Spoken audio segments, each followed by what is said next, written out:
There is a ghost that haunts the stock market. It's a phantom that whispers in the ear of every investor, from the novice with $1,000 to the seasoned fund manager overseeing billions. It's the ghost of the superstar, the specter of the savior CEO. We see its face on the covers of magazines. We hear its voice in confident television interviews, and we read its promises in bold headlines. We are taught to worship this ghost, to bet our financial futures on its supposed genius. We are told that the right leader can turn lead into gold, that a single brilliant mind can bend the harsh realities of competition and economics to their will. And so, the 99% of investors pour their hard-earned capital into companies that are nothing more than intricate life support systems for one person's ego and reputation. They invest in businesses so fragile, so complex, so precariously balanced, that they require a certified genius working 80 hours a week just to keep the entire enterprise from collapsing into a pile of rubble. And for a time, it works.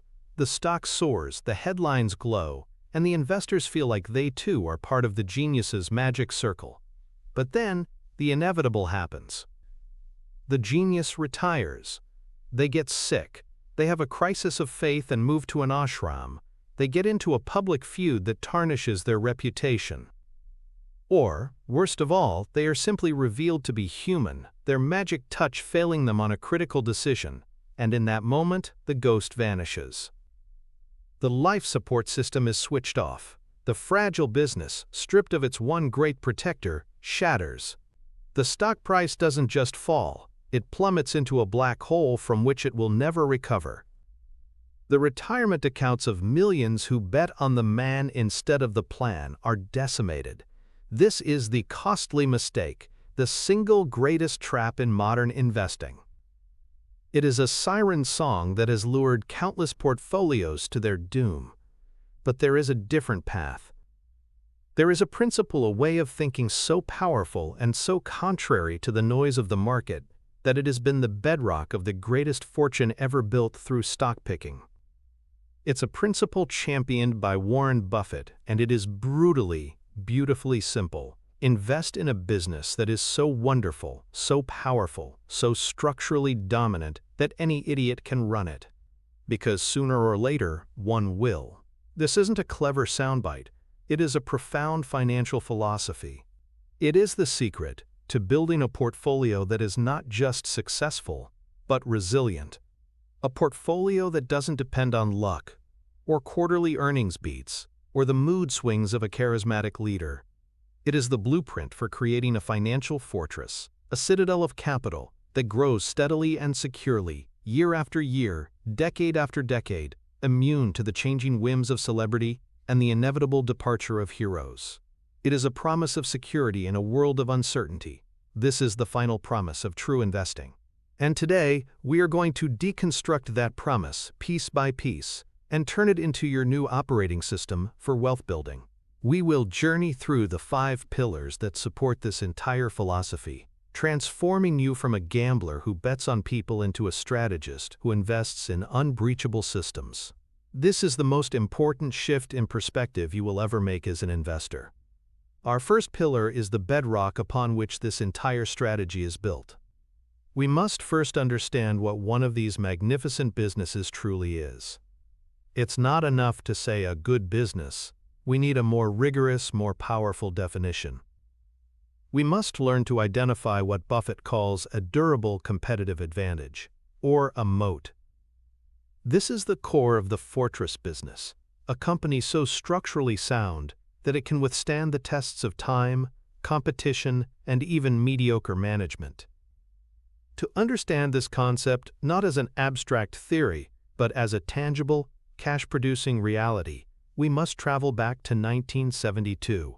Warren Buffett and his partner, Charlie Munger, were presented with an opportunity. It wasn't a revolutionary tech company, a groundbreaking pharmaceutical firm, or a complex industrial conglomerate. It was a family-owned boxed chocolate company based in California called See's Candies. At the time, Buffett was still very much in the mold of his mentor, Ben Graham. He was a cigar-butt investor, looking for statistically cheap companies, businesses that were trading for less than their liquidation value. He wanted to buy assets on the cheap, get one last free puff out of the discarded cigar, and then sell. See's Candies was not a cigar butt. The family wanted to sell for $30 million. The company's net tangible assets, the factories, the inventory, the cash in the register, were only about $8 million. This meant Buffett and Munger would be paying a $22 million premium for something they couldn't see or touch. The brand, the customer loyalty, the name.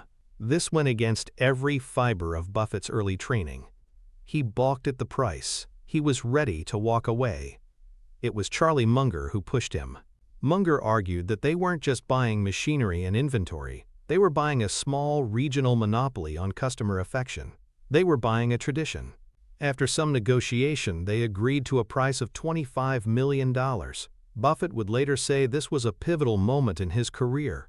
It was the moment he shifted from buying fair companies at wonderful prices to buying wonderful companies at fair prices. See's Candies became his laboratory for understanding the economics of a truly great business. What did he discover? He found a business that was almost magical in its financial characteristics. See's had a brand that was deeply embedded in the cultural fabric of California and the American West. People didn't just buy See's chocolates for candy. They bought it for Valentine's Day, for Christmas, for Mother's Day. It was a symbol of quality and tradition. A young man taking a box of See's to his girlfriend's parents for the first time was making a statement. This deep-seated brand loyalty gave See's an incredible power. Pricing power. Every year, after the Christmas rush, the manager of See's, a man named Chuck Huggins, would send a one-page letter to Buffett. The letter would detail the year's results and calmly state that he intended to raise prices again next year. And every year, the customers paid it. They didn't switch to a cheaper brand because the emotional connection to See's was worth more than the small price difference. This pricing power, combined with a product that required very little new capital investment, you don't need a billion-dollar research and development lab to make chocolate truffles, created a gusher of cash. See's Candies, the little chocolate company they bought for $25 million, would go on to generate over $2 billion in pre-tax profit for Berkshire Hathaway over the subsequent decades, all while requiring very little additional capital.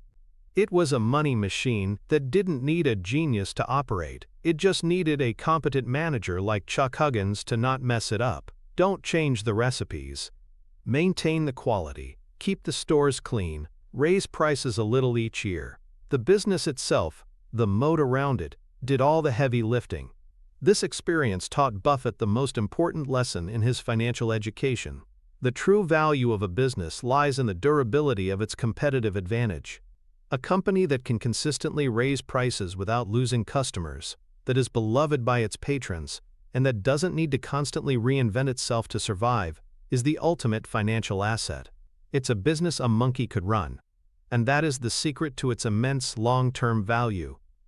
What Buffett stumbled upon with See's Candies is a powerful quirk of human psychology that, when harnessed by a business, creates an almost unbreakable bond with the customer.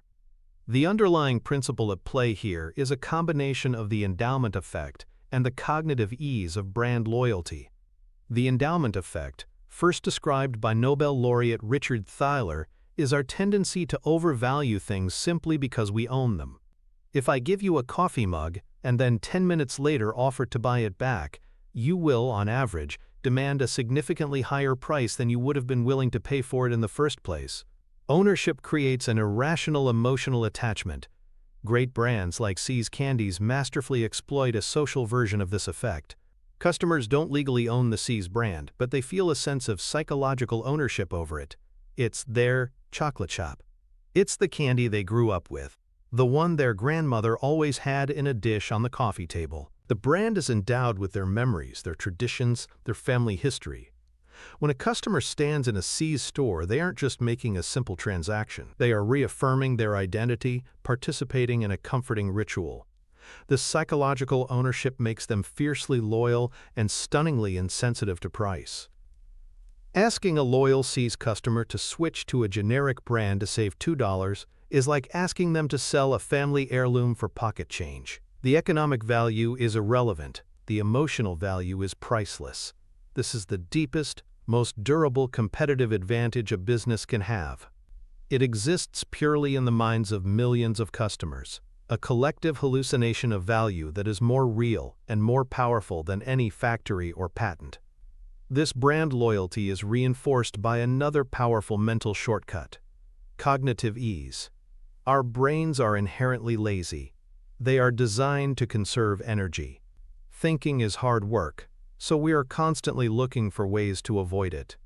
Choosing a product from a dozen unfamiliar options in a supermarket requires research, comparison, and risk assessment. What if I choose the wrong one? What if it's bad? This process creates cognitive strain, but choosing the familiar, trusted brand, the one we've used for years, the one our parents used, is effortless. It requires zero mental energy. It feels safe, easy, and right. This is why companies spend billions of dollars on advertising, not just to inform us, but to build that comfortable familiarity, that cognitive ease. When you buy a Coca-Cola, you're not thinking about the chemical composition or the global supply chain. You're thinking thirst, and your brain reflexively supplies the answer it has been trained to give for a century. This mental reflex is the moat. A business that has achieved this level of cognitive ease in its customers' minds doesn't need a superstar CEO to dream up brilliant new strategies every quarter. Its strategy is already running on autopilot inside the heads of its customers. The manager's job is simply to not break the spell. They must ensure the product remains consistent, the quality remains high, and the brand's story remains intact. Any attempt at radical change, any genius new direction, risks shattering the psychological ownership and cognitive ease that were built over decades. This is why the best managers of these fortress businesses are often custodians, not visionaries. They understand that they are merely stewards of a powerful psychological phenomenon, and their primary duty is to protect it at all costs. The moat is not on the balance sheet. It is in the very cerebral wiring of the customer base. So how can you, as a retail investor, translate this powerful theory into a practical tool for your own stock picking and business analysis? You need a blueprint, a systematic way to identify these fortress businesses with deep, durable moats. This is the Moat Identification Checklist, a 5-step process to filter companies and find the true gems that don't require a genius in the corner office. First is the pricing power test. This is the most important test of all. Ask yourself this simple question: if this company raised the price of its core product or service by 10% tomorrow, would it lose a significant number of its customers? For a company like See's Candies or Coca-Cola, the answer is a resounding no. Most customers would grumble for a moment and then pay the extra 50 cents without a second thought. For a utility company that is a regulated monopoly, the answer is no, because customers have no other choice. For a company with a powerful network effect like Visa or MasterCard, the answer is no, because merchants cannot afford to stop accepting the cards everyone uses. Now, apply this test to a company in a fiercely competitive industry, like an airline. If one airline raises its prices by 10%, its customers will flock to competitors in droves. They have no pricing power. They are selling a commodity. A business without pricing power is, by definition, not a great business. It will always be at the mercy of the market and will require brilliant management just to eke out a meager profit. The second step is the gross margin stability check. Don't just listen to the CEO's stories. Look at the numbers. Go to the company's investor relations website. Download the last 10 years of annual reports and look at the income statement. Find the gross margin, which is calculated as revenue cost of goods sold / revenue. A company with a durable competitive advantage will have consistently high and stable gross margins. See's Candies has delicious gross margins because the cost of sugar and chocolate is far less than the premium price they can charge. A software company with a network effect, like Microsoft, has incredibly high gross margins because the cost to sell one more copy of Windows or Office is virtually zero. If you see gross margins that are low or that fluctuate wildly from year to year, it's a giant red flag. It indicates intense competition and a lack of pricing power. The third step is to apply the customer pain metric. Ask yourself, how difficult, costly, or painful would it be for a typical customer to switch from this company's product to a competitor's? This is the measure of switching costs, a powerful type of moat. Think about your bank. Switching your checking account is a massive headache. You have to change your direct deposit, update all your automatic bill payments, get new debit cards. The pain of switching is so high that most people stay with their bank even if a competitor offers a slightly better interest rate. This is a moat. Think about the software your company uses for its core operations. The cost of retraining every employee on a new system is so prohibitively high that the business is effectively locked into its current provider. The higher the customer pain of switching, the wider the moat. Fourth is the network effects analysis. A special kind of moat exists for businesses where the product or service becomes more valuable as more people use it. The classic example is a credit card network like American Express. The more people who carry the card, the more merchants want to accept it. The more merchants who accept it, the more people want to carry the card. It's a self-reinforcing loop. The same is true for social networks or online marketplaces. A company with a powerful network effect is incredibly difficult to displace, even with a better product, because a new entrant starts with zero network value. A manager of a business with a strong network effect doesn't need to be a genius. They just need to avoid breaking the network. Finally, there's the intangible asset audit. What is the power of the company's brands, patents, or regulatory licenses? A brand like Disney is a nearly priceless, intangible asset, allowing it to sell everything from movies to theme park tickets at a premium. A pharmaceutical company's patent on a blockbuster drug grants it a legal monopoly for a period of years, allowing it to generate enormous profits. A government license to operate a railroad or a pipeline is another form of intangible asset that creates a powerful barrier to entry. By systematically working through these 5 checks – pricing power, margin stability, customer pain, network effects, and intangible assets – you can move beyond vague notions of good companies and develop a rigorous, evidence-based method for identifying the true fortress businesses. These are the companies that will stand the test of time and make their owners rich, regardless of who is sitting in the CEO's chair. This is the foundation of a durable investment strategy. To truly appreciate the wisdom of investing in fortress businesses, we must spend some time exploring the opposite path, the path that 99% of investors tragically follow. This is the path of the growth-at-any-cost mirage. It's a world driven by exciting stories, charismatic leaders, and the promise of exponential growth, but it's built on a foundation of sand. The typical investor on this path is not looking for a durable moat. They are looking for a rocket ship. They are drawn to companies in hyper-competitive, low-margin, and rapidly changing industries. Why? Because that's where the most exciting stories are. They invest in the 10th electric vehicle startup, not because it has a sustainable advantage, but because it has a charismatic founder who promises to be the next Elon Musk. They pile into a new software company that is burning through hundreds of millions of dollars a year, not because it has a profitable business model, but because its user base is growing at 100% year over year. They are chasing revenue growth while completely ignoring the underlying economics of the business. Warren Buffett has a classic example he uses to illustrate the folly of this approach: the airline industry. From the perspective of a story-driven investor, airlines in the 20th century were a dream. They were a technologically marvelous, high-growth industry that changed the world. Investors poured billions of dollars into them. But from a business analysis perspective, they were a nightmare. The industry had virtually no moat. The planes were expensive and needed constant maintenance and replacement. The fuel costs were volatile and unpredictable. The labor unions were powerful and demanding. And most importantly, there was no customer loyalty or pricing power. For the average traveler, a seat is a seat. they will almost always choose the cheapest option. This created brutal, cutthroat price wars that drove the entire industry into wave after wave of bankruptcies. It was a business that required constant, brilliant management just to break even. A single misstep in hedging fuel prices or negotiating a labor contract could be fatal. The cumulative profit of the entire U.S. airline industry since the Wright brothers first flew was less than zero for most of its history.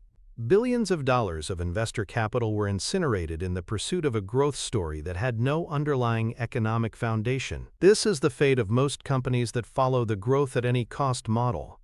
They operate on a treadmill, running faster and faster just to stay in the same place. They require a continuous infusion of new capital from investors to fund their losses. Their survival depends entirely on the genius of their management team to out-innovate, outmarket, and outmaneuver a sea of equally desperate competitors. Investing in such a business is not an investment, it's a speculation. It's a bet that your company's management team is smarter than everyone else's, and that they will remain smarter, quarter after quarter, year after year. It's a bet on a hero, not on a business. The 99% make this bet over and over again because it feels exciting. Owning a piece of a simple, boring, but wildly profitable company like a trash collection service or a candy company doesn't make for a great story at a cocktail party. But telling your friends you invested in the company that's going to revolutionize artificial intelligence or colonize Mars does. The tragedy is that this pursuit of excitement is the very thing that leads to financial ruin. The path of the 99% is littered with the wreckage of once-hot story stocks that failed to ever build a durable moat and eventually succumbed to the brutal laws of economics. The path to building wealth isn't a sprint, it's a marathon. And in that marathon, the slow, steady, and boring fortress business will lap the flashy, fragile growth story every single time. The ultimate reason why a durable competitive advantage is the holy grail of investing can be seen directly on the financial statements. The principle of the fortress business translates into a tangible and massive financial advantage through a metric called Return on Invested Capital, or ROIC. Understanding this one concept will change the way you look at business forever. Return on invested capital measures how efficiently a company is using its money to generate profits. The formula is simple. You take the company's net operating profit after taxes and divide it by its invested capital, which is essentially the total debt and equity the company has used to build its assets. Think of it this way. If a business is a machine, the invested capital is the money you put into the machine, and the operating profit is the money that comes out. The ROIC tells you how good that machine is at turning $1 into more dollars. A mediocre business, like our airline example, has a terrible ROIC. It has to invest billions of dollars in airplanes, gates, and maintenance facilities, high invested capital. But because of intense competition, it generates very little profit from those assets, low operating profit. Its ROIC might be in the low single digits, barely enough to cover its cost of capital. It's a terrible machine. Now consider a fortress business like See's Candies. After the initial purchase, it required very little new capital. The factories were already built, the brand was established. Its invested capital was low and grew very slowly. But its profits were high and grew consistently, thanks to its pricing power. The result was a spectacularly high ROIC. It was a magnificent machine for turning capital into more capital. A business that can consistently generate a high ROIC, say above 15% for many years, is the engine of compounding wealth. Here's why. A company with a high ROIC has a wonderful problem. It generates far more cash than it needs to run its day-to-day operations. This gives management a few options for that excess cash. They can pay it out to shareholders as a dividend. They can buy back their own stock, increasing each shareholder's ownership percentage. Or, if they have good opportunities, they can reinvest that cash back into the business at that same high rate of return. This last option is where the magic of compounding happens. If a company can reinvest its profits at a 20% ROIC, it will double its earnings power in less than 4 years. This is how small companies become corporate giants. A low ROIC business, on the other hand, is a capital incinerator. It has to constantly reinvest every dollar it earns just to keep its head above water in a competitive market. There is no excess cash to return to shareholders or to fund profitable growth. It's running on a financial treadmill to nowhere. The need for a superstar CEO is often a symptom of a chronically low ROIC business. The company needs a genius to figure out how to squeeze a tiny bit more efficiency out of its massive, unproductive asset base. They need a hero to make brilliant acquisitions or to launch risky new products in a desperate attempt to find some sliver of profitable growth. The manager of a high ROIC business has a much easier job. Their primary role is intelligent capital allocation. They must decide what to do with the gusher of cash the business produces. This is a high-class problem to have. So when you are performing your stock analysis, don't just look at the stock price or the earnings per share. Dig into the financials and calculate the company's ROIC over the last decade. Is it consistently high and stable? Or is it low and erratic? This single number will tell you more about the quality of the business and the durability of its competitive advantage than 100 glowing media articles about its CEO. It is the mathematical signature of a business that a monkey could run, and it is the ultimate source of long-term wealth building. Now we arrive at the second great pillar of our philosophy, confronting the great myth of the modern market, the superstar CEO trap. This is the deep-seated and often disastrous human tendency to attribute a company's success or failure to the single person at the top.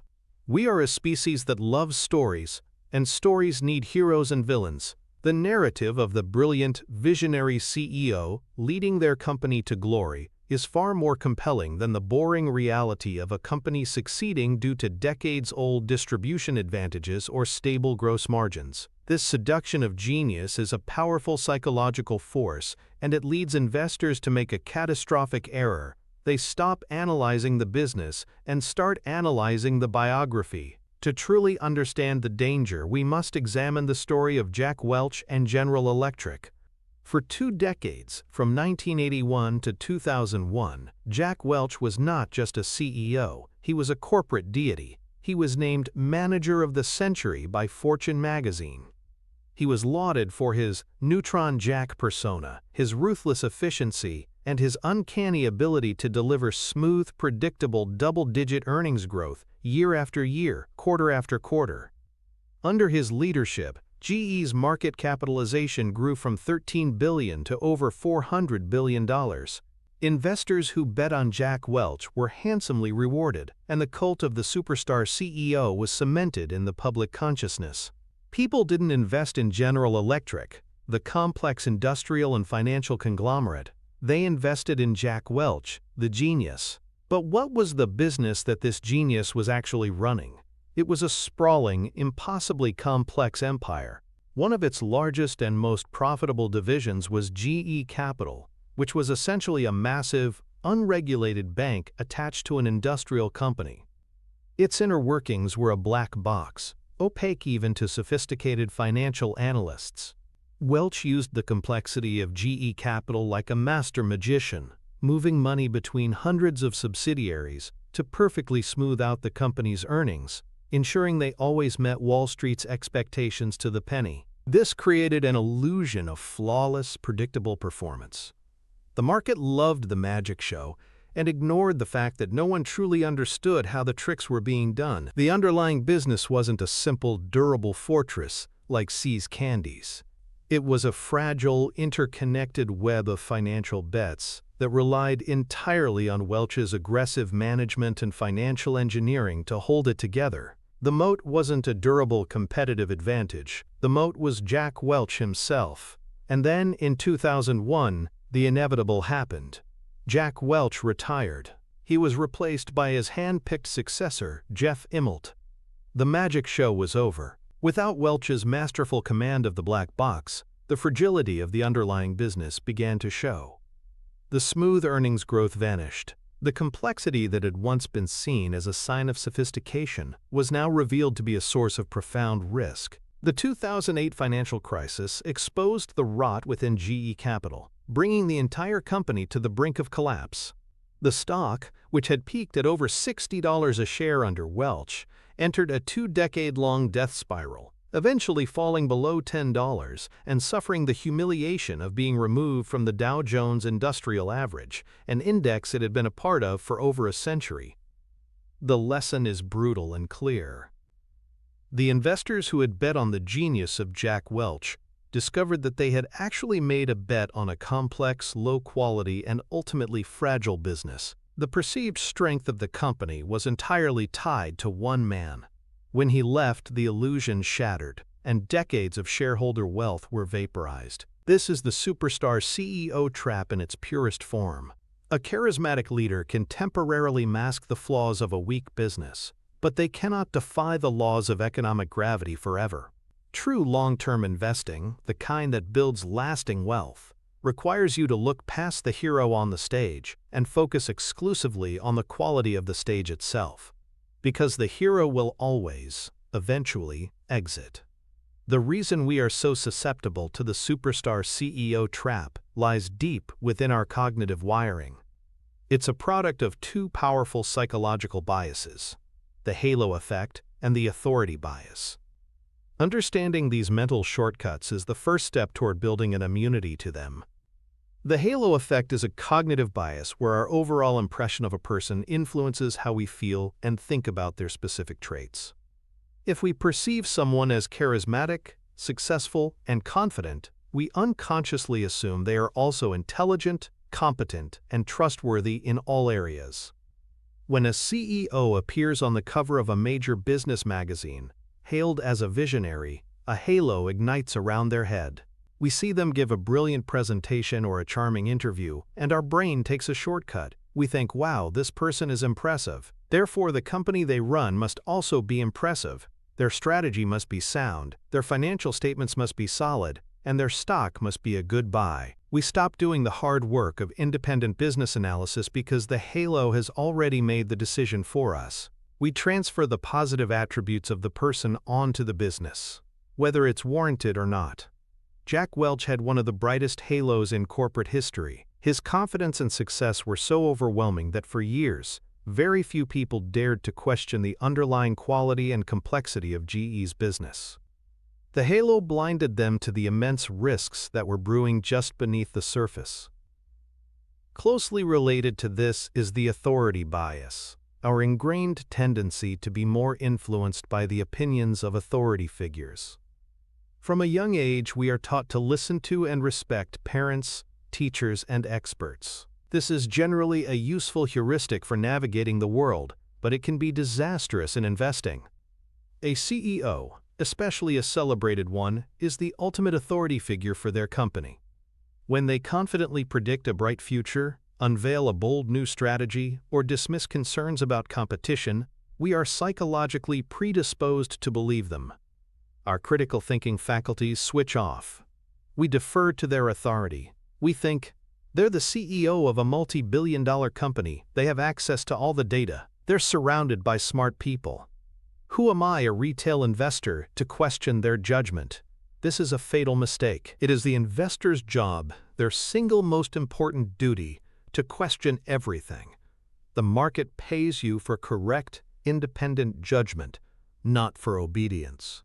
The combination of the halo effect and the authority bias creates a potent cocktail of cognitive error. It leads investors to outsource their thinking to a charismatic stranger. They stop being investors and become fans. They cheer for their CEO like they cheer for the star quarterback of their favorite sports team. They follow their every move, hang on their every word, and defend them fiercely against any criticism. But a stock portfolio is not a sports team. The goal is not entertainment or loyalty. The goal is the cold, hard, rational compounding of capital. Falling for the superstar CEO trap is an emotional decision, not a financial one. It's a bet on a story, a personality, a halo. The greatest investors, like Buffett, have learned to actively fight these biases.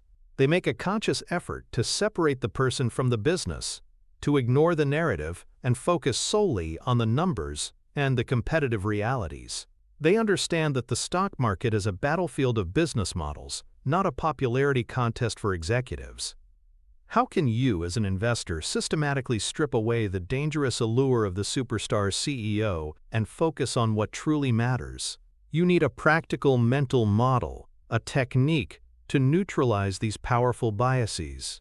This is the CEO discounting technique, a three-step process to remove the executive from your analysis and see the business in its pure, unadorned form. The first step is the anonymous CEO test. Before you invest in a company, find its last 3 annual reports. But as you read them, perform a simple thought experiment. Mentally redact the CEO's name, their picture, and any personal quotes from the text. Imagine the report was written by a generic, anonymous, and competent manager. Now, reread it. Is the business strategy still clear and compelling? Are the sources of the company's competitive advantage, its moat, explicitly and convincingly described? Does the financial performance stand on its own based on the cold, hard numbers? Or was the entire appeal of the report based on the charisma, vision, and storytelling of the leader? If the investment thesis falls apart without the CEO's personality to prop it up, you are likely falling into the superstar trap. A truly great business should be understandable and attractive, even when presented by a boring, uninspiring automaton. The second step is the successor simulation. This is a crucial imaginative exercise. Take the company you are analyzing and imagine that the current, celebrated CEO suddenly and unexpectedly resigns tomorrow. In their place, the board appoints a perfectly average, competent, but uninspired manager from within the industry.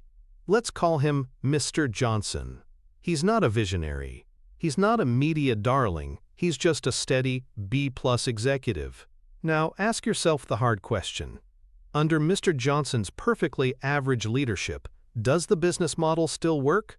Does the company's moat still protect it from competitors? Will it still be able to generate strong free cash flow 10 years from now?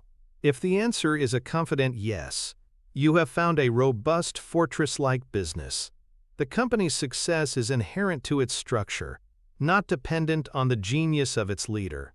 If the answer is no, or I'm not sure, then you have identified a fragile business with significant key person risk.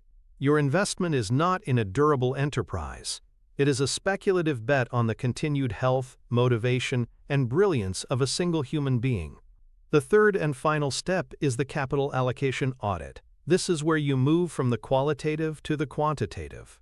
Forget all the interviews, the speeches, and the grand vision statements. The single most important job of a CEO is to allocate the company's capital.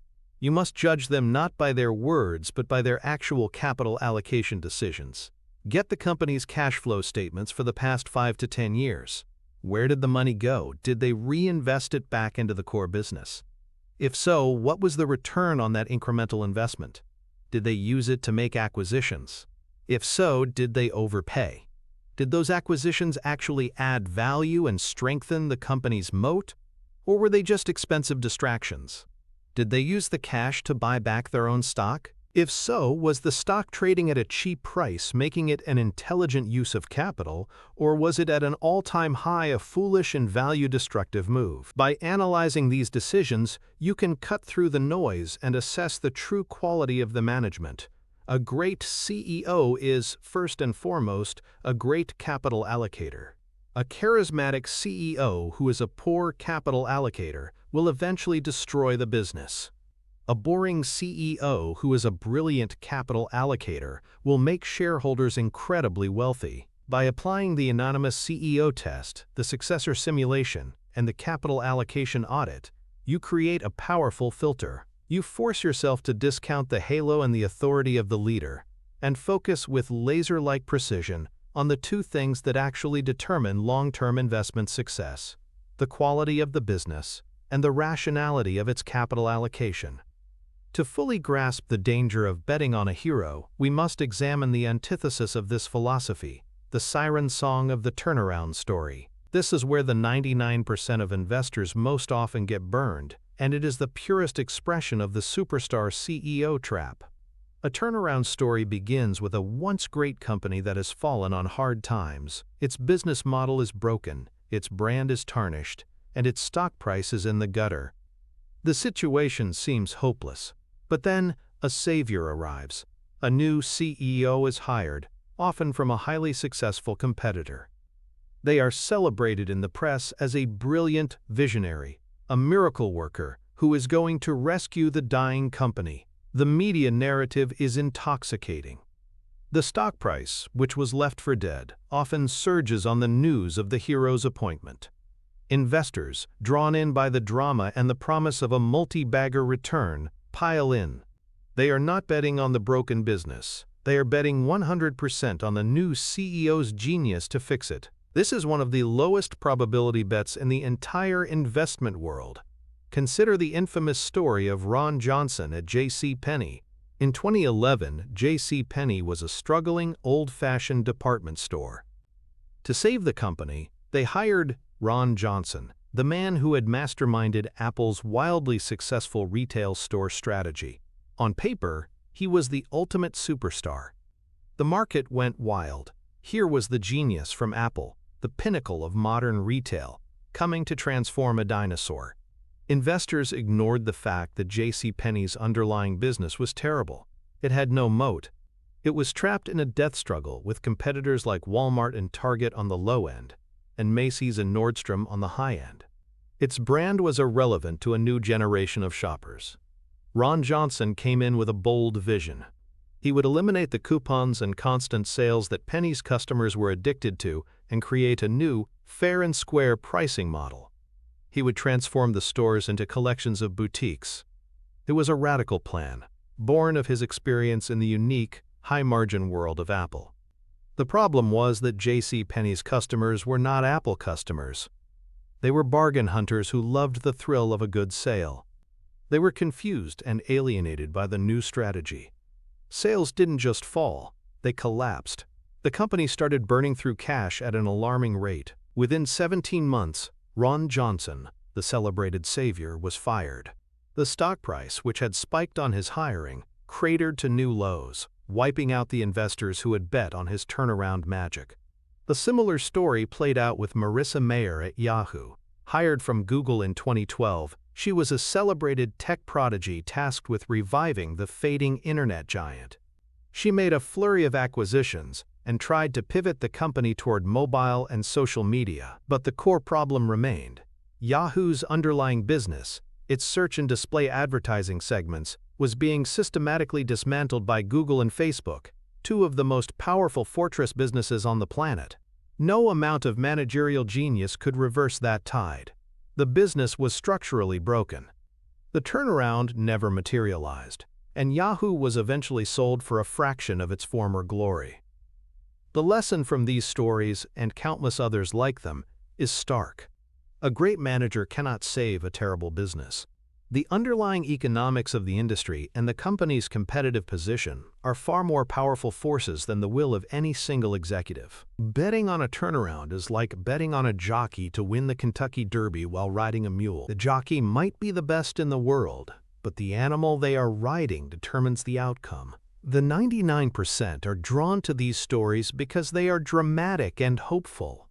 But hope is not an investment strategy. The path to wealth is not paved with bets on heroes saving broken companies. It is paved with investments in already great companies that don't need saving in the first place. The direct financial consequence of investing in a superstar CEO rather than a superstar business can be summed up in two crucial concepts: key person risk and stock volatility. These are not abstract ideas, they are quantifiable forces that can decimate a portfolio. Key person risk is a term used in business analysis to describe the danger that a company is excessively reliant on a single individual. On a company's financial statements, you won't find a line item called cost of CEO's ego or provision for founder's meltdown, but the risk is very real and manifests in other ways. When a company's stock price soars or plummets based on the health, tweets, or public appearances of its CEO, you are witnessing key person risk in action.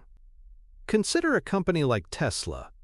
A significant portion of its market value is tied not to its current car sales or profits, but to the market's belief in the long-term vision of its founder, Elon Musk.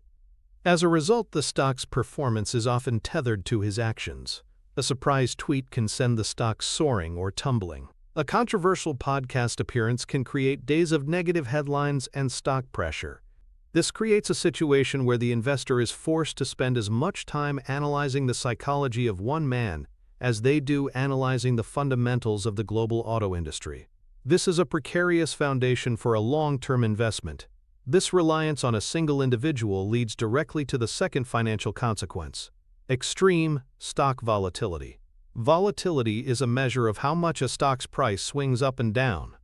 While all stocks have some volatility, companies with high key person risk are often in a league of their own.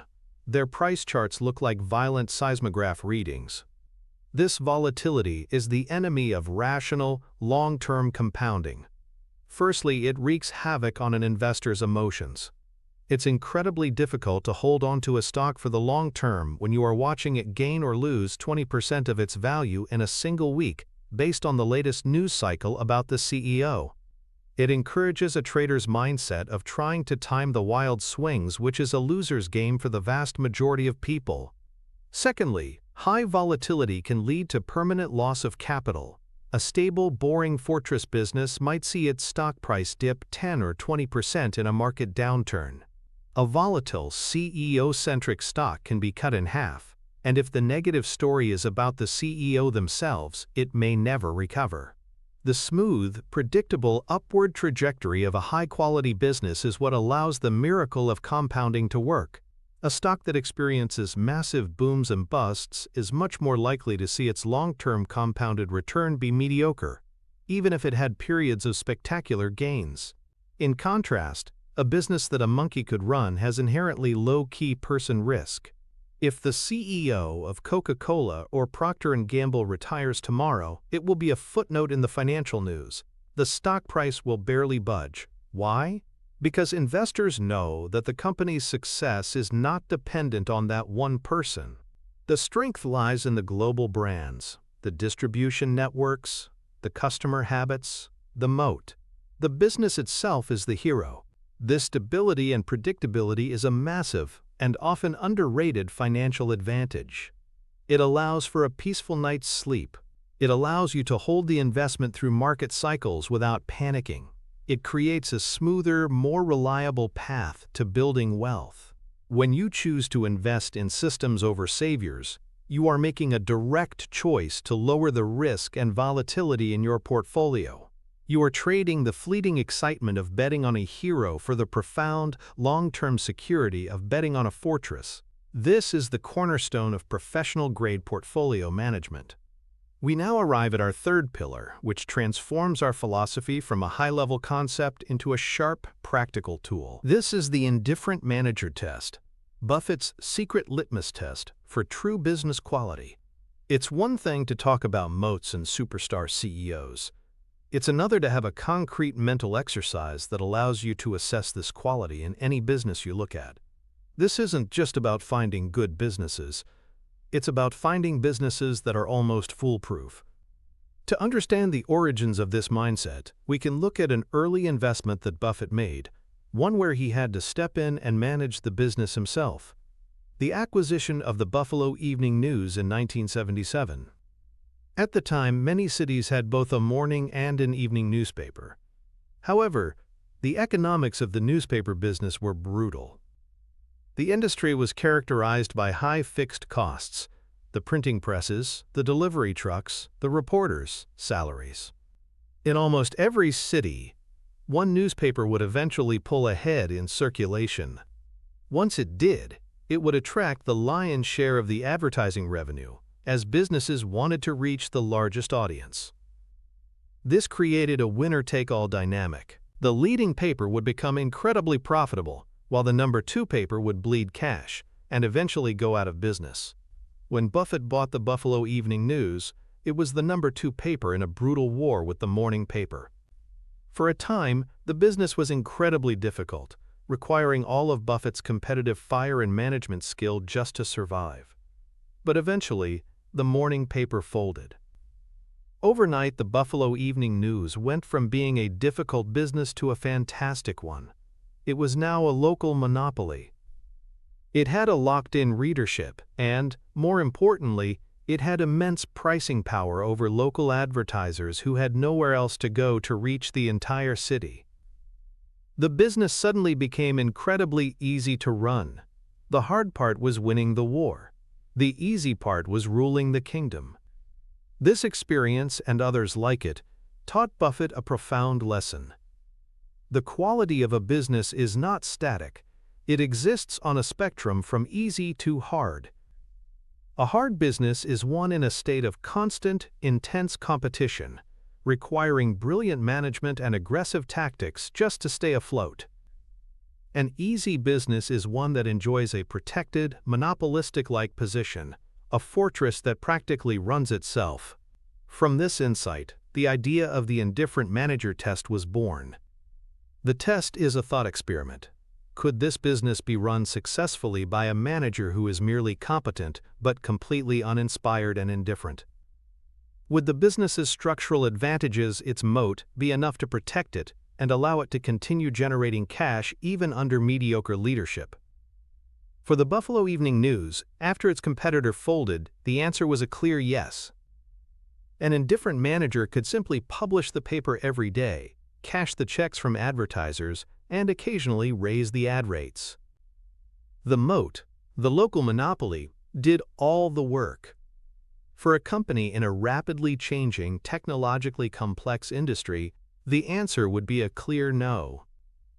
An indifferent manager would quickly fall behind the innovation curve, miss the next big shift, and drive the company into the ground.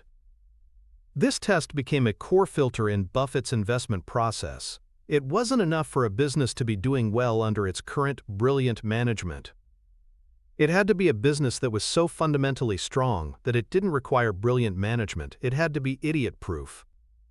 This is the ultimate standard for business quality, a way of looking for resilience so deep that it can even withstand the inevitable arrival of human mediocrity. The indifferent manager test is a powerful antidote to a dangerous cognitive bias known as inattentional blindness. This is a fascinating quirk of the human mind, famously demonstrated in an experiment where people were asked to watch a video of a basketball game and count the number of passes made by one team. During the video, a person in a gorilla suit walks into the middle of the game, beats their chest, and walks off. A startlingly high percentage of the viewers, when asked afterward, had no recollection of seeing the gorilla at all. They were so intensely focused on their assigned task, counting the passes, that they became blind to the obvious and rather surprising event happening right in front of them. In investing, we suffer from our own version of inattentional blindness. We become so focused on the passes, the quarterly earnings reports, the charismatic CEO's interviews, the exciting new product announcements, the daily stock price fluctuations, that we fail to see the gorilla in the room, the fundamental, underlying quality, or lack thereof, of the business itself. We get distracted by the noise, the story, the performance. The indifferent manager test is a conscious act of shifting our attention. It forces us to deliberately ignore the things that most investors are focused on. It says, stop counting the passes, forget the star player for a moment. Let's look at the gorilla, let's look at the structure of the game itself. By imagining a lazy or mediocre manager at the helm, we are mentally stripping away the temporary factors of brilliant execution and visionary leadership. We are removing the noise. What's left is the raw, unvarnished business. Does it still stand? Does it still have a powerful, enduring advantage? Or was the entire edifice being held up by the frantic, heroic efforts of the current management team? This shift in focus is crucial because the performance of a management team is temporary and cyclical, but the structural characteristics of a business are deep-seated and enduring. A great management team will eventually leave. A great business structure can last for generations. The market is full of investors who are experts at counting the passes. They can recite a company's earnings per share for the last 5 quarters and tell you all about the CEO's latest strategic initiative. But they are completely blind to the gorilla. The fact that the company has no pricing power, operates in a hyper-competitive industry, and has a business model that is one technological shift away from obsolescence. The indifferent manager test is a tool to cure this blindness. It trains your brain to look for the things that don't change, rather than the things that are constantly in flux. It teaches you to value the resilience of the system over the brilliance of its current operator. When you adopt this mindset, you begin to see the market in a completely new light. The flashy, story-driven stocks that capture everyone's attention start to look incredibly risky, while the boring, predictable, fortress-like businesses start to shine with a quiet, powerful beauty. You have stopped watching the players and started understanding the game. To make this test a concrete part of your investment process, you can use a vivid, imaginative exercise called the idiot nephew scenario. This is a step-by-step mental model that forces you to rigorously apply the principles of the indifferent manager test. Step 1 is the inheritance. Imagine that you have just inherited 100% ownership of the company you are thinking of investing in. You now control it completely. However, there's a catch in the will. For complex legal and family reasons, you are required to immediately appoint your nephew, Chad, as the new CEO. Now, you love Chad. He's a good-hearted person. But let's be honest, Chad is not a business genius. He's thoroughly average. He's more interested in his golf game and his weekend plans than he is in pioneering new business strategies. He's not lazy, but he is completely uninspired. He is the quintessential indifferent manager. Step 2 is the first-year instructions. Now that Chad is in charge, your task is to write down on a single index card the complete set of instructions you would give him for his first year as CEO. The goal is simple. The instructions must be so clear and straightforward that even Chad can't mess them up, and they must be sufficient to ensure the company doesn't go bankrupt. Think about this. For a company like C's Candies, the instructions might be, Chad, your only jobs are to not change any of the candy recipes and to raise prices by 7% across the board on January 2nd. Do nothing else. Call me next year. These are simple instructions because the business itself is simple and strong. Now try to write those instructions for a complex semiconductor company that has to compete with Intel and Samsung. It would be impossible. The instructions would have to be a 1,000-page manual on R&D strategy, supply chain management, and competitive positioning. Chad would be lost by page 2. If you cannot distill the company's core value-creating process into a simple set of instructions for your idiot nephew, you have found a hard business that requires a genius. It fails the test. Step 3 is mapping the guardrails. As Chad begins his tenure, what aspects of the business itself would act as natural guardrails to keep him from driving it into a ditch? A powerful brand acts as a guardrail. Customers will keep buying the product out of habit, even if Chad's marketing campaigns are uninspired. Long-term customer contracts are a guardrail. The revenue is locked in, regardless of Chad's performance. A regulatory license that creates a monopoly is a fantastic guardrail. If you look at the business and can't identify any strong guardrails, if its success depends entirely on making a series of brilliant, correct decisions every single day, then it's a fragile business that Chad will inevitably destroy. Step 4 is the ultimate bottom line, the cash flow question. With Chad at the helm, following your simple instructions and bumping along between the guardrails, would the business, by doing almost nothing new or innovative, still produce significant and predictable free cash flow year after year? Free cash flow is the lifeblood of a business. It's the cash that's left over after everything is paid for.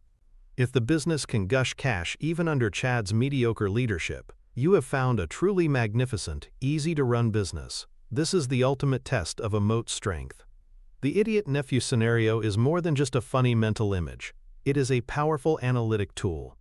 It forces you to stress test your investment thesis against the most dangerous variable of all, human fallibility. If a business can survive, and even thrive, under the stewardship of your well-meaning but average nephew Chad, then you can be confident that you have found a truly resilient investment built for the long haul. The opposite of seeking out businesses that could survive your idiot nephew is a trap that ensnares a vast number of market participants, paying the visionary premium. This is the path of the 99%, and it is paved with good intentions and terrible returns. This mistake occurs when investors become so enamored with a leader's grand vision for the future that they completely lose sight of the business's economic reality in the present. They are not investing in what the company is, but in what the CEO promises it might one day become. They pay a massive price, a visionary premium for a story. These are often companies in sexy, world-changing industries. Think of companies in the fields of artificial intelligence, space exploration, or biotechnology. They are frequently pre-profit, meaning they are losing money every quarter. Their investment thesis is not based on a history of earnings or a durable competitive advantage. Instead, it rests entirely on the belief that the founder or CEO is a once-in-a-generation genius who will execute a fiendishly difficult plan to capture a massive future market. The investors are buying a lottery ticket on the CEO's vision. The language surrounding these companies is revealing. You'll hear words like disruption, paradigm shift, and changing the world. The focus is always on the distant future, on the total addressable market in 2040, on the revolutionary potential of the technology. There is very little talk about current gross margins, return on invested capital, or the path to near-term profitability. This is because, in most cases, those metrics are horrifying. The company is a cash-burning machine, kept alive only by a steady stream of new capital from investors who believe in the vision. The danger here is twofold. First, the visionary premium means these stocks often trade at astronomical valuations relative to their actual business fundamentals. Investors might be paying 100 times annual revenue for a company that has never earned a profit. This creates a situation of immense fragility. The stock price is balanced on a knife's edge of pure hope. If anything happens to damage the credibility of the vision, a delayed product launch, a competitor's breakthrough, or a stumble by the visionary CEO, the premium can evaporate overnight, and the stock can lose 80 or 90% of its value. Second, executing a world-changing vision is incredibly, astronomically difficult. For every one visionary who succeeds, there are 1,000 who fail. The path to the future is littered with unforeseen technical hurdles, competitive threats, and regulatory roadblocks. Betting on a vision is a low-probability endeavor. The indifferent manager test is the perfect antidote to the siren song of the visionary premium. It forces you to ask a sobering question. What if the vision doesn't materialize? What if the visionary CEO leaves? What is the underlying business worth today, based on its current assets and cash flows? If you strip away the grand promises about the future, is there a solid, profitable business here and now? For most visionary stocks, the answer is a terrifying no. There is no business, only a cash-burning research project.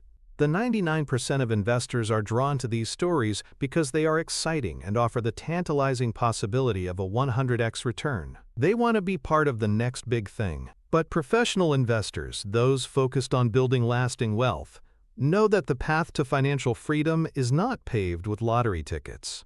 It is built, brick by boring brick, on the foundation of profitable, durable businesses that are already winning today, not just promising to win tomorrow.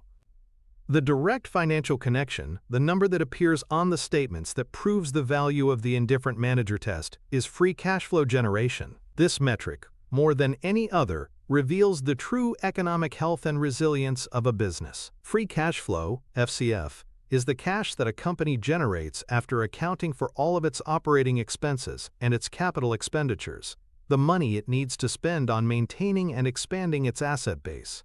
In simple terms, it's the actual cash profit that is left over for the owners of the business at the end of the year. It's the money that management can choose to use to pay dividends, buy back stock, make acquisitions, or pay down debt. It is the ultimate measure of a company's financial success. Why is this so much more important than the more commonly cited metric, earnings per share, EPS? Because earnings, as reported on the income statement, can be misleading. Accounting rules allow for all sorts of non-cash charges and adjustments, and aggressive management can use various tricks to manipulate reported earnings to meet Wall Street's expectations. Free cash flow, on the other hand, is much harder to fake. It's the simple, honest story of cash in versus cash out. As the saying goes, revenue is vanity, profit is sanity, but cash is reality. A business that passes the indifferent manager test is, almost by definition, a free cash flow machine. Think about our idiot nephew scenario. A simple, durable business with a strong moat doesn't need to spend massive amounts on research and development to stay ahead of competitors. It doesn't need to constantly build new factories to fight off new entrants. Its capital expenditure needs are low and predictable. Because of its strong competitive position and pricing power, its operating cash flow is high and stable. The result of high operating cash flow and low capital expenditures is a huge amount of free cash flow. It's a business that gushes cash. Now consider a hard business, one that requires a genius CEO. It is in a constant battle for survival. It has to spend enormous sums on R&D just to keep its products from becoming obsolete. It has to engage in expensive marketing wars to defend its market share. It may need to build new facilities constantly just to keep up with competitors. These businesses often have high capital expenditures, and their operating cash flow can be lumpy and unpredictable. As a result, they generate very little, if any, free cash flow. They might report positive earnings per share, but they are constantly consuming cash. They are cash incinerators. When you analyze a potential investment, your first stop should be the cash flow statement. Look at the history of free cash flow generation over the past decade. Is it consistently positive and growing?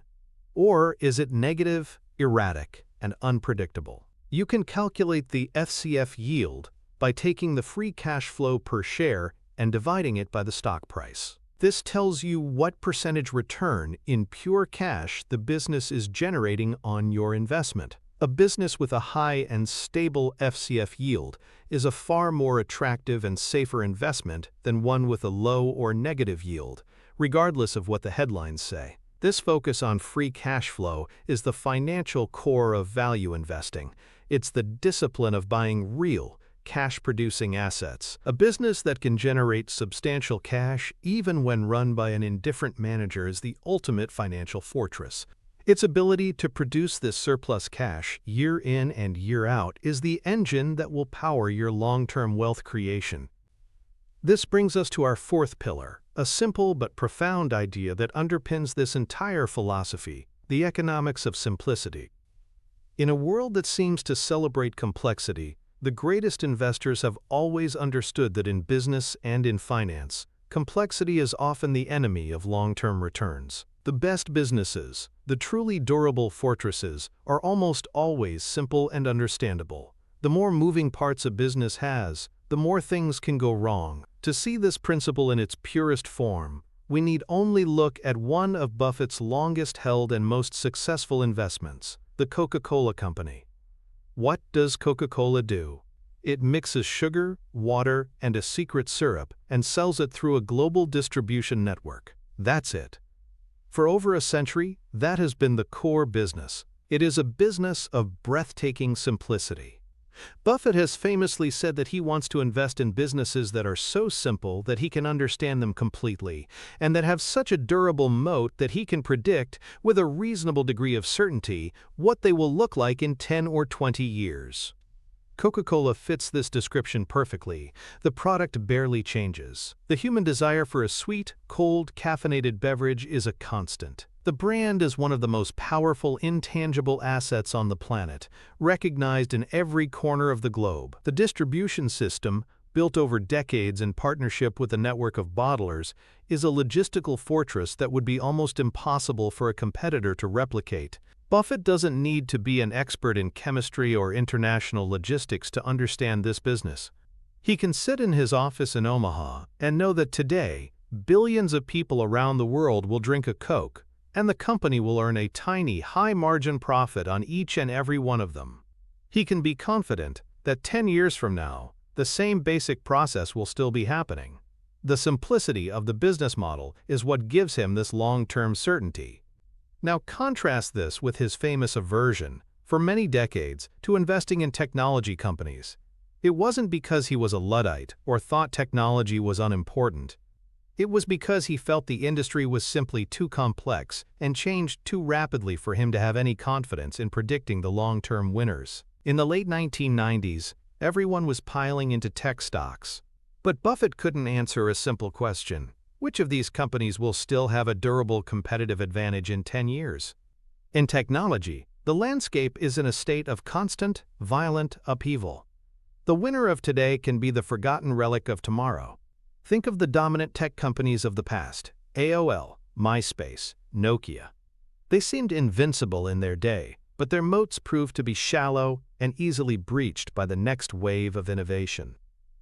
A business in this kind of environment requires a visionary CEO, a team of brilliant engineers, and a healthy dose of luck just to survive. It is the very definition of a hard business. The manager can't be indifferent. They have to be paranoid and constantly making high-stakes bets on the future. The complexity and pace of change create a fog of uncertainty that makes long-term valuation an exercise in pure guesswork. By focusing on simple, understandable businesses, Buffett isn't being old-fashioned. He is being a disciplined risk manager. He understands that simplicity leads to predictability, and predictability is the foundation upon which rational, long-term investing is built. He is deliberately choosing to play a game that he can win, a game where the rules don't change every 6 months. This commitment to the economics of simplicity is a powerful filter that eliminates the vast majority of speculative and dangerous investments, leaving only the stable, cash-producing fortresses that build real, lasting wealth. The reason most investors fail to appreciate the economics of simplicity is because they fall victim to a powerful psychological bias known as the curse of knowledge. This cognitive trap describes the difficulty that well-informed people have when trying to think about a problem from the perspective of less-informed people. An expert often finds it impossible to imagine what it's like to not know what they know. They unconsciously assume that what is obvious to them is also obvious to everyone else. In the business world, the curse of knowledge can be a formidable enemy. A brilliant engineer, a genius CEO, or a visionary product designer can become so immersed in their complex world that they create businesses and strategies that only they can fully understand and operate. They build intricate systems with hundreds of interdependent variables, all of which must function perfectly for the enterprise to succeed. To them, the complexity makes perfect sense. It's elegant and sophisticated. But to an outside investor, this complexity is a dangerous fog. It hides unseen risks and unstated assumptions. When a business is so complex that you need a PhD in a specific field to understand its products, or an MBA from a top school to decipher its financial statements, it is inherently fragile. Its success is tethered to the continued presence and brilliance of the small group of experts who understand its inner workings. Buffett's famous circle of competence rule is a direct defense mechanism against the curse of knowledge. He preaches that every investor must draw a mental circle. Inside the circle are the businesses and industries that they understand deeply and intuitively. Outside the circle is everything else. The cardinal rule of successful investing, he argues, is to never, ever step outside of that circle, no matter how tempting a story might be. This isn't about intelligence. It's about intellectual honesty. A brilliant physicist might have a very large circle of competence in theoretical physics, but a very small one when it comes to understanding the retail banking industry. They should stick to their circle.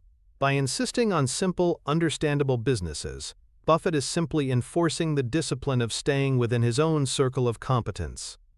If he can't explain in simple terms how a business makes money and why it will continue to do so, he won't invest.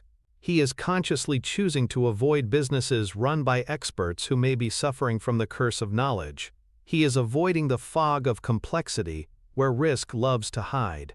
The average investor often does the exact opposite. They are drawn to complexity because they mistakenly associate it with sophistication. They feel smart for investing in a biotech company with a drug pipeline they don't truly understand, or a software company that uses jargon-filled language to describe its impenetrable technology. They are stepping outside their circle of competence not because they have to, but because it makes them feel like they are part of an exclusive club. This is a recipe for disaster. Simplicity is not a sign of a primitive or unsophisticated mind. On the contrary, The ability to distill a complex reality down to its simple, essential components is the highest form of mastery. In investing, the discipline to stick to the simple and understandable is the most powerful form of risk management there is. It is the conscious decision to avoid the curse of knowledge and to only play in games where you have a clear and sustainable edge. To operationalize the economics of simplicity, you need a practical tool to force this discipline upon your own investment process. This is the one-page pitch test. It is a simple, powerful exercise that will prevent you from ever again investing in a business you don't truly understand. The rule is this: before you invest a single dollar in any company, you must be able to write down on a single, standard sheet of paper the complete investment thesis. This isn't a long, rambling essay. It's a concise, clear, and logical argument. Step 1 is the core thesis.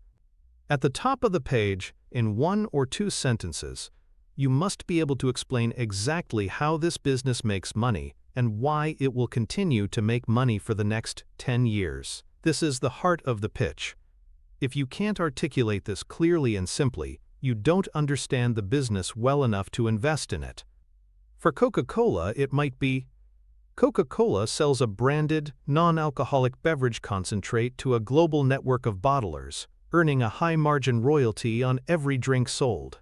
Its success will continue due to its unrivaled brand power and distribution network, which create lasting customer habits and pricing power. It's simple, clear, and captures the essence of the moat. Now, try to do this for a highly speculative, pre-revenue biotech company. It's much harder. The thesis becomes a long list of ifs and maybes. If their clinical trials are successful, and if they get FDA approval, and if doctors prescribe the drug, and if insurance companies agree to cover it, then they might one day make money. This is a thesis built on hope, not on existing economic reality. Step 2 is to identify the key variables. Below your core thesis, you must list the 3 to 5 key variables that are the primary drivers of the business's success. These are the numbers you should be tracking over time. For a railroad, the key variables might be freight volume, carloads, revenue per carload, and the operating ratio, a measure of efficiency. For a company like Visa, it might be the total number of transactions processed, the total payment volume, and the fee taken on each transaction. The goal here is to cut through the noise. A company's annual report might be 200 pages long, but its success usually hinges on just a handful of critical factors. If you cannot identify these key variables, or if your list has 25 different items on it, the business is likely too complex to be a safe, long-term investment. Step 3 is the circle of competence rule. This is a moment of pure intellectual honesty. Look at your one-page pitch. Look at the business model and the key variables you've identified. Now ask yourself, is this business comfortably inside my circle of competence? Do I genuinely understand this industry? Do I understand the competitive dynamics? Do I know what the biggest risks are?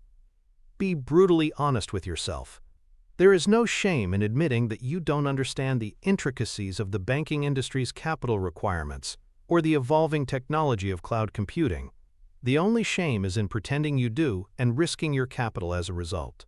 If the business is outside your circle, you must have the discipline to pass on the investment, no matter how compelling the story sounds. The one-page pitch test is your personal quality filter. It forces clarity of thought. It forces you to distinguish between a true investment thesis and a vague, hopeful story. If a business is simple and strong enough, you can fit its entire story on one page. If you can't, it's not a sign that you need a bigger piece of paper. It's a sign that you need to find a simpler business. The path of the 99% is a direct rejection of the economics of simplicity. It is guided by a deeply flawed and dangerous belief, the complexity as sophistication fallacy.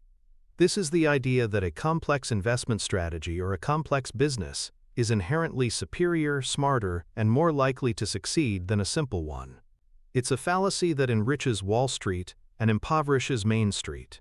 Many amateur investors, and even some professionals who should know better, are drawn to complexity, like moths to a flame. They are intimidated by the simplicity of a strategy like buy great, easy-to-understand businesses and hold them for a long time. It sounds too easy, too good to be true. They feel that to be successful, they need to be doing something more complicated, something that proves their intelligence. So they dive into complex trading strategies, involving options, futures, and leverage. They build portfolios based on intricate algorithms and technical chart patterns.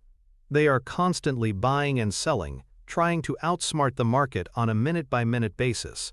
They are not investing.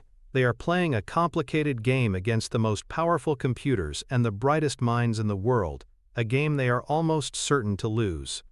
This same fallacy applies to the types of businesses they choose. They are drawn to companies with sprawling, convoluted structures operating in dozens of unrelated industries. They look at a company like the old General Electric and see its complexity not as a source of risk, but as a sign of its power and sophistication.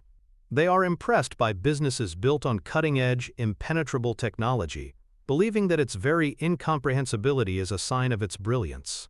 They don't realize that complexity is the perfect place for problems to hide. A simple business like See's Candies is transparent. You can see all the moving parts. If something goes wrong, it's easy to identify. In a complex conglomerate or a financial engineering firm, the problems can fester for years, hidden deep within a labyrinth of subsidiaries and opaque financial instruments, only to erupt in a catastrophic failure that seems to come out of nowhere. Wall Street loves the complexity as sophistication fallacy. It is the foundation of their business model. They create complex, high-fee financial products precisely because they are hard to understand. An investor is much more likely to pay a 2% annual fee for a "2 strategy quantitative hedge fund than they are for a simple, low-cost index fund, even though the index fund is overwhelmingly likely to produce better long-term results. The complexity is a marketing tool, a shroud of sophistication designed to justify the fees. The truth that the financial industry doesn't want you to know is that simplicity is the hallmark of true mastery. The most successful investors in history have built their fortunes on a foundation of a few simple, powerful ideas, executed with unwavering discipline over a long period of time. They have actively avoided complexity, recognizing it as a source of fees, fraud, and failure. Rejecting the complexity as sophistication fallacy is a revolutionary act of financial independence. It is the decision to trust in the power of simple, understandable, and proven principles, rather than chasing the latest, most complicated fad. It is the understanding that the goal of investing is not to be the most sophisticated player in the game, but to be the one who is still standing at the end. The direct financial connection between the principle of simplicity and long-term investment success is the predictability of earnings. This is the ultimate, quantifiable benefit of sticking to simple, understandable businesses within your circle of competence. The core task of an investor is to estimate the value of a business. To do that, you need to project its future earnings, or, more accurately, its future free cash flows. The value of any asset is simply the present value of all the cash it will generate for its owners over its lifetime. This is the bedrock of finance. The critical variable in this equation is the ability to forecast those future cash flows with a reasonable degree of confidence. This is where simplicity becomes a massive financial advantage. For a simple, stable business, like a consumer staples company or a regulated utility, forecasting future earnings is a relatively straightforward exercise. The business doesn't change much from year to year. Its growth is likely to be tied to predictable factors like population growth and inflation. You can look at its past performance and extrapolate into the future with a relatively narrow range of error. Your valuation, therefore, can be based on a solid foundation of data and reasonable assumptions. This predictability is what allows for rational investment. Now try to do the same exercise for a complex, rapidly changing business, like a social media company. How do you predict its earnings 10 years from now? The task is nearly impossible. You would need to predict the future of technology, the changing tastes of a fickle user base, the future of online advertising, and the actions of a dozen well-funded competitors. The range of possible outcomes is enormous, from world domination to complete irrelevance. Any forecast you make is pure speculation, not rational analysis. You cannot accurately value a business whose future is a complete unknown. This predictability of earnings has a direct impact on how the market values a stock over the long run. The market hates uncertainty. Businesses with stable, predictable earnings streams are seen as less risky. As a result, they tend to trade at higher, more stable valuation multiples. Businesses with volatile, unpredictable earnings are seen as more speculative and risky, and the market often assigns them lower, more volatile multiples. By building a portfolio of simple businesses with predictable earnings, you are not only reducing your own analytical burden, you are also aligning yourself with the market's long-term preference for certainty. This leads to a smoother, more reliable form of portfolio growth. The power of compounding works best when it is applied to a stable, steadily growing asset, not one that experiences wild swings between hope and despair. The financial transformation that comes from embracing simplicity is a shift from speculation to ownership. You stop making bets on uncertain futures and start buying shares in real, predictable, cash-producing enterprises. You are no longer a gambler in the market's casino. You are a part owner of a collection of wonderful businesses. This change in perspective, driven by a commitment to simplicity, is what separates the amateur from the professional and is the most reliable path to lasting wealth building. And so, we arrive at our fifth and final pillar. This is where we scale the entire philosophy from the level of a single stock pick to the construction of an entire portfolio. This is the ultimate goal, to build a portfolio as a citadel, a resilient system that is far stronger than the sum of its parts. It is about creating a financial structure that does not rely on a collection of individual heroes, but on the inherent strength of its design. The greatest physical manifestation of this philosophy is not a single stock that Buffett has purchased, but the very structure of Berkshire Hathaway itself. Many people mistakenly think of Berkshire as a company that is run by the daily operational genius of Warren Buffett. Nothing could be further from the truth. Berkshire Hathaway is not a company. It is a system. It is a holding company that owns dozens of separate, independently operating businesses. Think about its largest holdings: a massive insurance operation in Geico, a foundational piece of the American economy in the BNSF Railway, a huge utility and energy business in Berkshire Hathaway Energy, and of course, a collection of wonderful consumer brands like See's Candies and Dairy Queen. Each of these businesses is a fortress in its own right. Each has a powerful and durable competitive advantage. And crucially, each is run by its own dedicated manager who is responsible for the day-to-day operations. Buffett's office in Omaha is famously small. He is not sitting there telling the CEO of BNSF how to run a railroad, or the CEO of Geico how to price insurance policies. His job, his primary role, is capital allocation. The subsidiary businesses are the cash-generating engines. They are a collection of monkey-runnable enterprises that consistently produce enormous amounts of free cash flow. This cash flows up from the operating businesses to the corporate headquarters in Omaha. Buffett's job is to then take that mountain of cash and decide where to reinvest it to generate the best possible long-term returns. He can use it to buy more shares of public companies like Apple or Coca-Cola. He can use it to acquire another entire business to add to the Berkshire family. Or, if he can't find anything attractive to buy, he can let it pile up as a cash reserve, a financial ammunition to be deployed when opportunities arise. This structure is a work of financial genius. It is a system designed to be the ultimate resilient enterprise.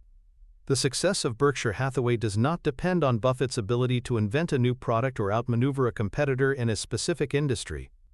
It depends on two things: the continued strength of the underlying fortress businesses and Buffett's rational allocation of the capital they produce. The system is explicitly designed to outlive its creator. Buffett has structured Berkshire as a decentralized confederation of strong businesses, each capable of standing on its own. The capital allocation role can, and will, be passed on to his successors. The system itself is the source of the strength. He has not built a company that relies on a hero. He has built a citadel that is protected by its very architecture. This is the model for our own personal portfolios. We must stop thinking of our portfolio as a random collection of exciting stocks. We must start thinking of it as a single, integrated system designed for maximum resilience and long-term compounding. The Berkshire Hathaway model is a practical application of a powerful concept from the philosopher and risk analyst Nassim Nicholas Taleb, the idea of anti-fragility. Understanding this concept is the final step in elevating your thinking from that of a standard investor to a true financial strategist. Taleb draws a crucial distinction between three states: fragile, robust, and anti-fragile.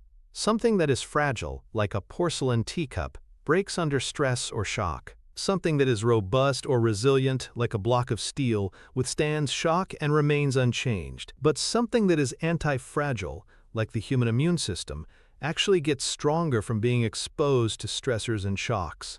A dose of a virus, a stressor, triggers an immune response that makes the system stronger and better prepared for future attacks.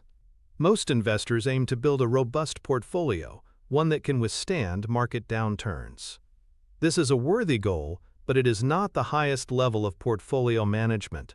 The ultimate goal is to build an anti-fragile portfolio, a system that can actually benefit from the market's inherent chaos, volatility, and unpredictability. A portfolio built on a single superstar CEO or a handful of high-flying story stocks is fragile.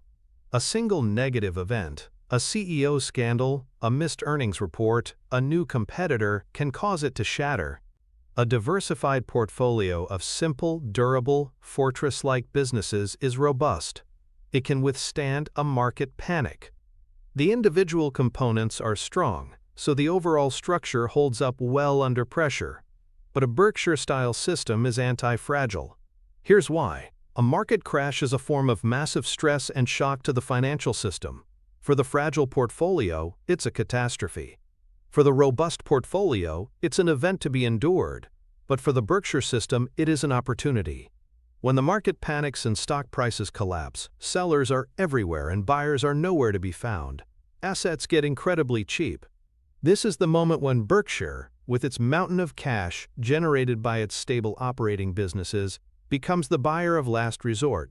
The very crisis that harms everyone else becomes the source of Berkshire's greatest future returns. The 2008 financial crisis is the perfect example. As the global financial system teetered on the brink of collapse, Buffett was not panicking. He was deploying billions of dollars of Berkshire's capital, making incredibly favorable investments in companies like Goldman Sachs and Bank of America that were desperate for cash. The shock to the system made Berkshire stronger. This is the essence of an anti-fragile investment strategy. It is a system designed not just to survive chaos, but to feed on it. For the individual retail investor, this is the model to strive for. You want to build a portfolio so strong and a mindset so disciplined that when the next market crash comes, and it will come, you are not a seller, driven by fear, but a buyer, driven by opportunity. You want the market's volatility to be your servant, not your master. This is the highest level of investment thinking, building a system that doesn't just protect you from the future's inevitable shocks, but allows you to profit from them. How can a retail investor, without billions of dollars at their disposal, apply this anti-fragile principle to their own portfolio management? The answer lies in a practical asset allocation framework known as the barbell strategy. This approach, also popularized by Taleb, is a direct way to implement the Citadel philosophy in your own investment account. A barbell, as used in weightlifting, has two heavy weights at the ends and almost nothing in the middle. A barbell portfolio strategy has a similar structure.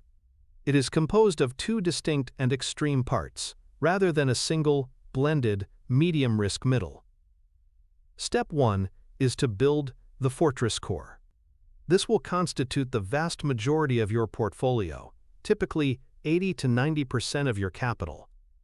This is the ultra-safe, ultra-resilient side of the barbell. This portion of your portfolio should be invested exclusively in the monkey-runnable assets we have been discussing. This could mean individual stocks of extremely high-quality, simple, durable businesses with wide moats. Or, for most investors, it can be even more simply and effectively achieved by investing in broad market, low-cost index funds, such as an S&P 500 ETF. These funds represent a diversified ownership stake in hundreds of the largest and most established businesses in the country. This fortress core is designed to be robust. Its job is to protect you from ruin and to capture the steady long-term growth of the overall economy. It is your defense.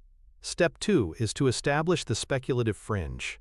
This is the other side of the barbell, and it should represent a small, strictly controlled portion of your portfolio, typically 10 to 20% at most. This is where you are allowed to take on high risk in pursuit of high rewards. This is where you can make a concentrated bet on that promising but unproven tech company with the visionary CEO.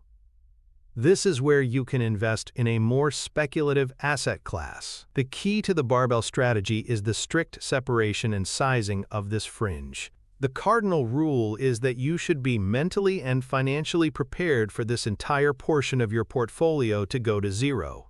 If your speculative bets get wiped out, it should be a source of disappointment, but it should not in any way impact your long-term financial security or your retirement plans. The fortress core protects you from the potential failure of the speculative fringe. This structure is anti-fragile. The fortress core ensures your survival and steady growth. The speculative fringe gives you exposure to massive upside potential, to the black swan positive events that can create life-changing wealth. It gives you a small number of lottery tickets without betting the farm. Step 3 is the rebalancing rule. This is the mechanism that allows the system to benefit from volatility. Periodically, perhaps once a year, you rebalance your portfolio back to your target allocation. If your speculative fringe has had a great year, and one of your bets has paid off spectacularly, it might now represent 30% of your portfolio. The rebalancing rule dictates that you must trim those profits, selling off the excess gains from the speculative side, and reinvest that cash back into the fortress core. This is a crucial discipline. It is the act of systematically converting speculative high-risk gains into permanent, secure wealth. It takes your lottery winnings and uses them to buy more bricks for your citadel. By implementing the barbell strategy, you are no longer just a stock picker, you are an architect. You are designing a portfolio system that is both defensively sound and opportunistically aggressive. You have built a structure that is designed to endure the worst the market can throw at it, while still giving you a chance to benefit from the market's greatest triumphs. To truly understand the power of building a portfolio citadel, we must contrast it with the tragic path of the 99%, the high-concentration casino. This is the approach taken by most amateur investors when they first start, and it is the fastest way to lose money in the stock market. The amateur investor, driven by excitement and stories, does the exact opposite of the barbell strategy. They don't build a fortress core and a speculative fringe. They build a portfolio that is 100% speculative fringe. They take all of their hard-earned capital and concentrate it into a handful of exciting, high-risk, story-driven stocks. Often, these stocks are all in the same hot sector of the market, all tech stocks, or all cannabis stocks, or all crypto-related stocks. Their portfolio is not a resilient system. It is a collection of correlated lottery tickets. They are not managing risk. They are maximizing it. Their portfolio is the definition of fragile. Because all their bets are concentrated and highly correlated, a single negative event can be catastrophic. If a new regulation is passed that hurts the tech industry, their entire portfolio gets wiped out. If the visionary CEO of their largest holding gets into a scandal, their net worth is decimated. They are constantly exposed to the risk of permanent loss of capital. The psychology of the high-concentration casino is driven by a desire to get rich quick. The investor is not thinking about building a resilient system for the next 30 years.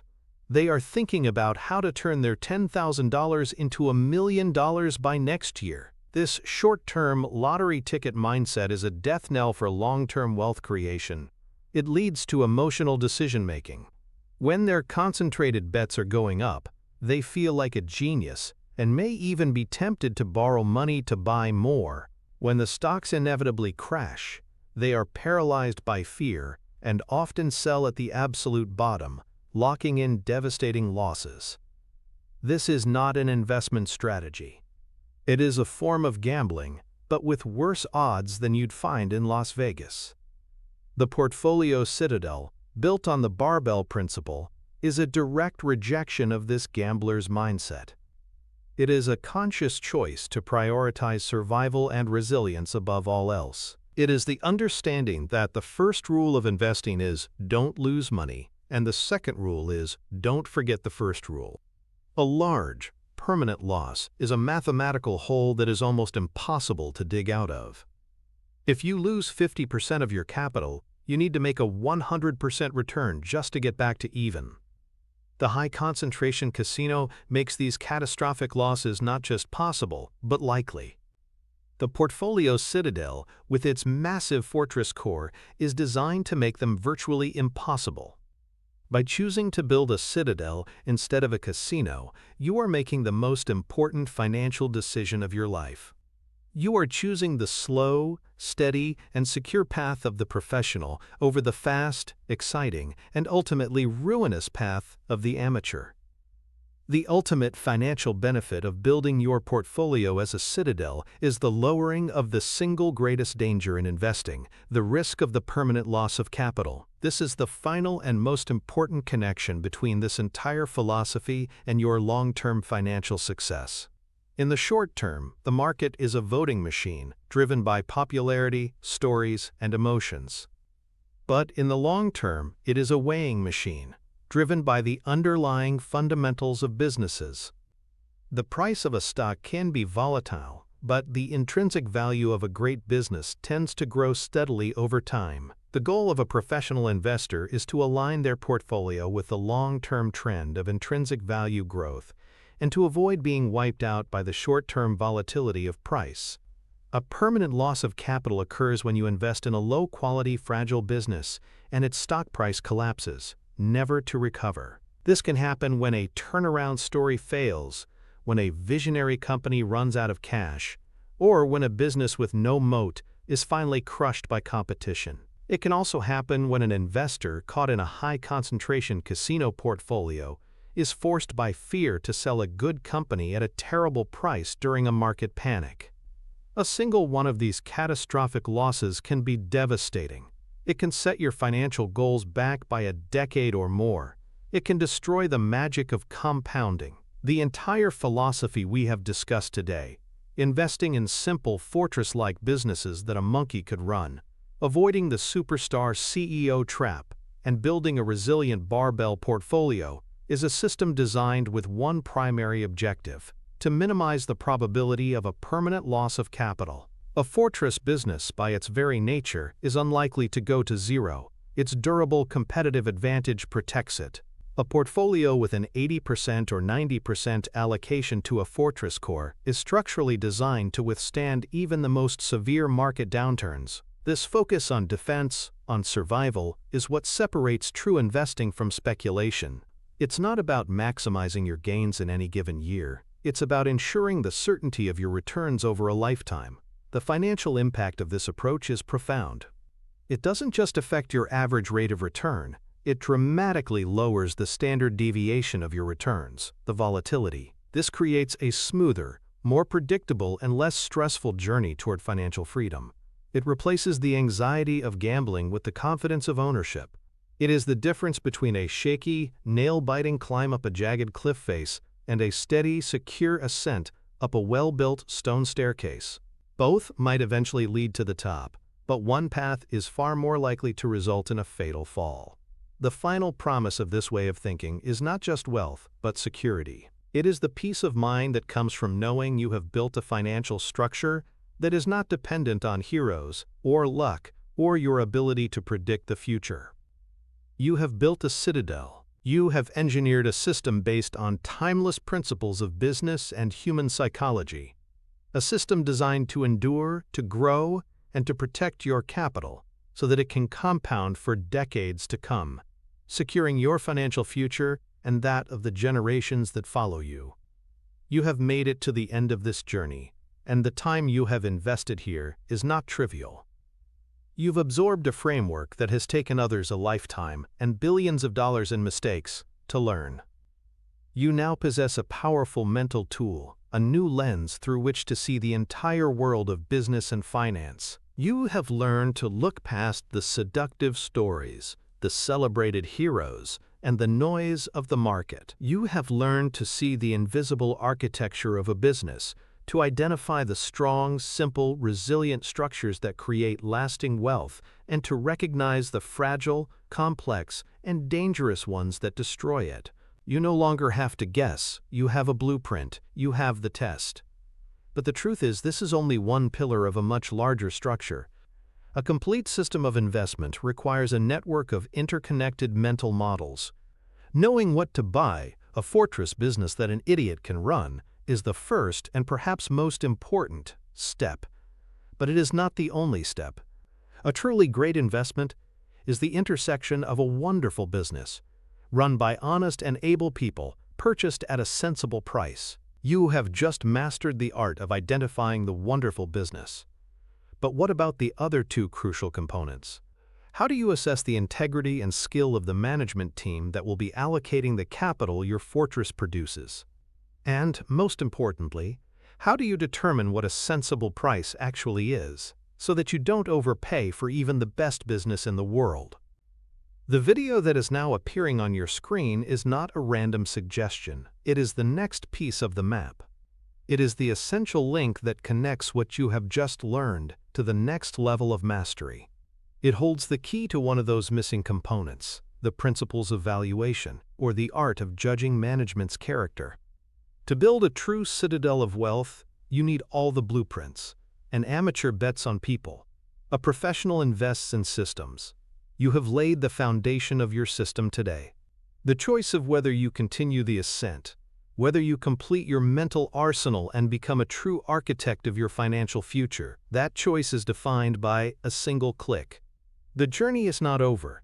The next link awaits.